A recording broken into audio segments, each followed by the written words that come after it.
Nosotras vamos a decir el reino Animalia, vertebrados, que son ciclóstomos, peces, anfibios y reptiles. Datos. Los peces son el primer grupo de vertebrados. Viven en el agua y respiran por branquias. Los peces vertebrados son la trucha, la sardina, la merluza y también está el tiburón o la raya. Los anfibios son los siguientes vertebrados. Es el vertebrado que puede vivir en la tierra o en el agua y tienen la piel húmeda. Los anfibios vertebrados son las ranas, las salamandras, los famosos sapos, gallipato o tritones. Los reptiles son los siguientes. Tienen la piel seca y viven en la tierra. Como reptiles vertebrados tenemos a los lagartos, tortugas, iguana, lagartija, camaleón, las serpientes o los cocodrilos. Clasificación.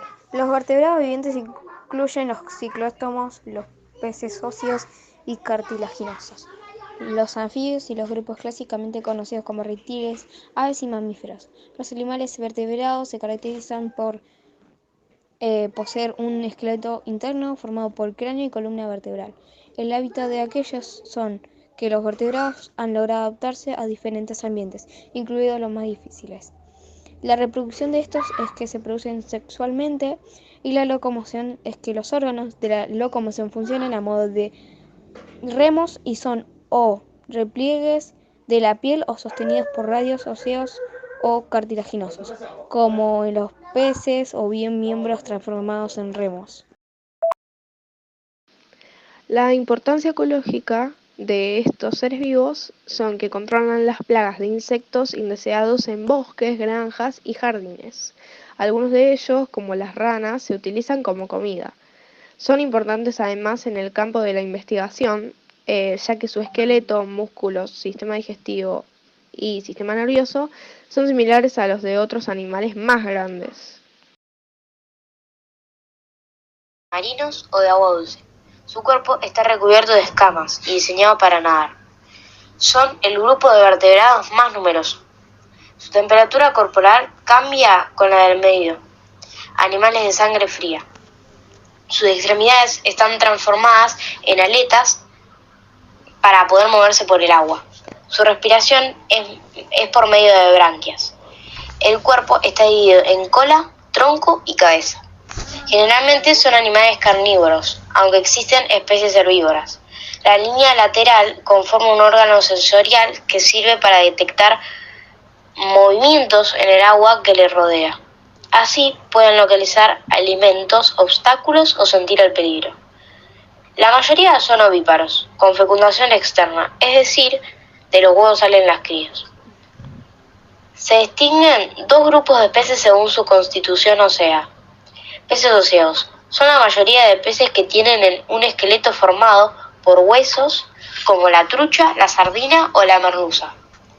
Peces cartilaginosos. En este caso, el esqueleto está formado por un cartílago. Por ejemplo, el tiburón o la raya. La espina dorsal y el esqueleto de los peces está completamente adaptado al desplazamiento en ambientes acuáticos. La cola funciona a modo de veleta, para impulsarse y mantener una dirección de nado determinada. Además, su sistema respiratorio, branquial y sensorial están completamente desarrollados en función a las condiciones ambientales de los ecosistemas acuáticos en los que viven. Características de los anfibios. Cuando son jóvenes viven exclusivamente en el agua y de adultos. Desarrollan algunas funciones para el agua. Tienen un cuerpo con tronco y cabeza, con 4 extremidades y algunos tienen cola. Son animales de sangre fría, no controlan su temperatura corporal. Su respiración es por branquias cuando son pequeños y en fase adulta por pulmones. La mayoría son ovíparos en su reproducción sexual. Los huevos son puestos en el agua con una sustancia gelatinosa que los protege. Según su estructura, o sea, se dividen en dos grupos. Anfibios anuros, aquellos que no tienen cola como los sapos y las ranas. Anfibios urotelos son aquellos que tienen cola, por ejemplo los tritones y las salamandras.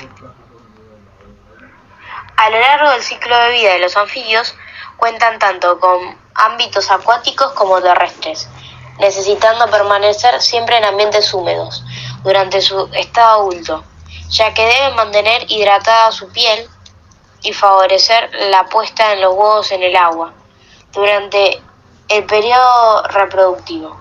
Además, su estructura anatómica sufre cambios conforme se desarrollan, llegando a perder la cola en fases adultas de los reptiles. Pueden ser animales acuáticos o estar en los ecosistemas terrestres, pero dependen totalmente del aire. Tienen escamas para evitar la desecación al estar al aire libre y por culpa de los rayos del sol. Son de sangre fría, donde su temperatura cambia con la del medio.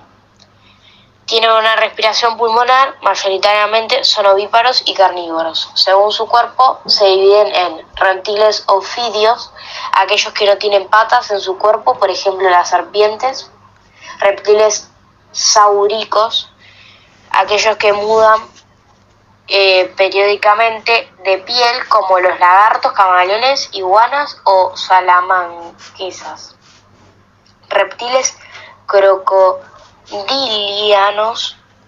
El cuerpo está recubierto de una estructura ósea dura, por ejemplo, los cocodrilos y caimanes. Reptiles quelonios son aquellos que tienen un caparazón óseo duro, son las tortugas y los galápagos. Son animales de sangre fría que necesitan pasar determinadas horas expuestos al sol para poder regular así su temperatura corporal. Un ejemplo del hábitat de los vertebrados son animales con una gran adaptabilidad que a lo largo de los siglos han conseguido pasar de un hábitat de agua dulce a hábitats terrestres y marinas. Los vertebrados pueden variar sus características dependiendo del medio en el que vivan, pero existe una serie de características comunes. Lo del hábitat de los reptiles se refugian en los espacios entre las raíces de los árboles, entre las cactáceas de los desiertos, bajo rocas y piedras. Un ejemplo del hábitat de los anfibios son anfibios. Son del agua y de la tierra. Este grupo de vertebrados está conformado por las ranas, sapos, cecilias y salamandras. El hábitat de los peces son que los peces viven en casi todas las grandes masas del agua del mundo, incluidos arroyos, ríos, estanques, lagos y océanos. Algunos peces viven en la superficie del agua y otros viven en las profundidades del océano. Hay peces que viven en agua dulce y otros viven en agua salada. Un ejemplo del hábitat de los ciclótomos son que se conocen alrededor de unas 43 especies. Todas habitan en el fondo de las aguas templadas, abundantes en las aguas de las costas atlánticas de América del Norte, de Europa y de África, las que abandonan en la primavera para remontar los ríos y desovar.